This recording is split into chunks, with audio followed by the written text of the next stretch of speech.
El testamento es, según el Código Civil, el acto por el cual una persona dispone para después de su muerte de todos sus bienes o de parte de ellos. Por tal motivo, mis compañeros Gabriela Buitrago, Sebastián Fiallo, Estefanía Prada y mi persona, Nicole Felizola, hemos trabajado en equipo para ampliar y traer la mejor información sobre este tema. Voy a hablar de los requisitos de forma para abrir el proceso sucesoral. Sí. El primero que toca tener en cuenta es que debe existir una persona que esté muerta o tenga una muerte presunta, que exista un patrimonio, ¿sí? Que es decir, que la herencia se pueda transmitir hacia los demás herederos y que solo son los derechos patrimoniales que son el objeto de sucesión. De igual manera, también tenemos que tener en cuenta la capacidad sucesoral, ¿sí? Que es por regla general la que adquiere o exista al momento del fallecimiento, pues, del causante, ¿sí? Respecto al artículo 1019 del Código Civil, pues trae algunas excepciones, que serían pues los que ya han fallecido, los que no tienen derecho a tener esa herencia y pues otras excepciones también. También la vocación hereditaria, que es el llamado recoger la herencia y pues manifestar la voluntad que sí quiera heredarlos. También tenemos que tener en cuenta lo siguiente. Las órdenes sucesorales también pueden ser en ab intestato o legales, ¿sí?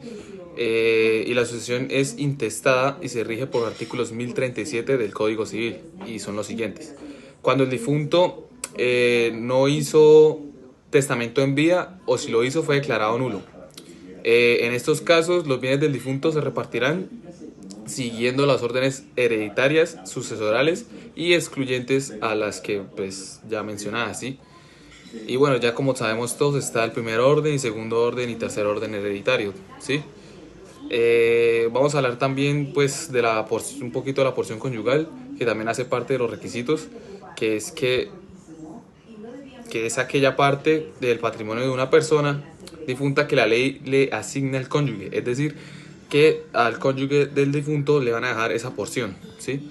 Y de tal manera que para que el cónyuge tenga derecho a solicitar tal porción conyugal, debe renunciar a las gananciales, ¿sí?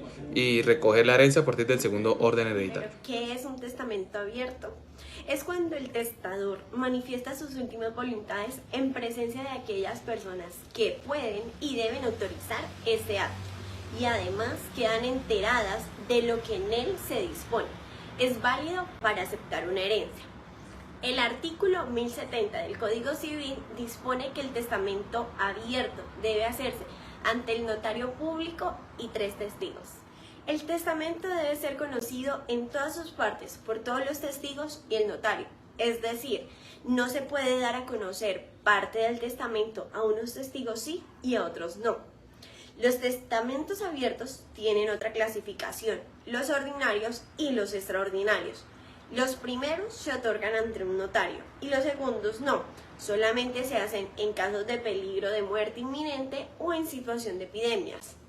Como dato curioso, la mayoría de las personas realizan casi siempre un testamento abierto notarial. Bueno, para ampliar un poco más esas dos formas excepcionales de llevarse a cabo, hablemos de cuando el testador se encuentra en peligro inminente de muerte. En este caso puede otorgar testamento siempre que se haga ante 5 testigos y no es necesario que esté delante de un notario. Es necesario más bien que su vida corra peligro, que esté en peligro inminente, y pues además, si es posible que el testador otorgue el testamento abierto notarial, pues no será válida de esta forma. Ahora bien, hablemos sobre el testamento en tiempo de epidemia, que es la otra opción. También puede hacerse un testamento abierto sin necesidad de ir ante ningún notario y solamente es ante 3 testigos y pues estos que tengan más de 16 años. Teniendo en cuenta que el testamento abierto extraordinario es aquel en el cual no se hace ante un notario, tenemos el artículo 1077 para explicar la publicación del testamento otorgado ante testigos. Si el testamento no ha sido otorgado ante un juez, sino ha sido ante 5 testigos, será necesario que se proceda a su publicación de la siguiente forma.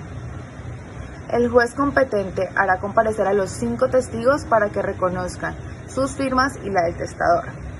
Si uno o más de ellos no compareciere por ausencia u otro impedimento, bastará con los testigos instrumentales presentes para que reconozcan la firma del testador, sus firmas propias y la de los testigos ausentes.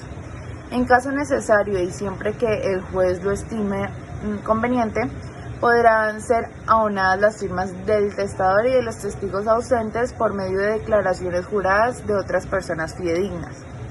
Enseguida pondrán el juez y su secretario sus rúbricas en cada página del testamento y después de haberlo el juez declarado testamento nuncupativo, expresado su fecha, lo mandará a pasar con lo actuado al respectivo notario y previo el correspondiente registro. Las personas ciegas también pueden hacer testamentos, pero por su limitación este solo puede ser abierto. Señala el artículo 1706 del Código Civil, que nos dice: el ciego podrá solo testar nuncupativamente y ante notario o un funcionario que haga veces de su tal. Bueno, su testamento será leído en altavoz 2 veces, la primera por el notario o funcionario y la segunda por uno de los testigos elegidos al efecto por el testador. Se hará mención especial de esta solemnidad en el testamento. Bueno, ya después de todo esto, en todo caso, pues el testador ciego deberá firmar el documento respectivo.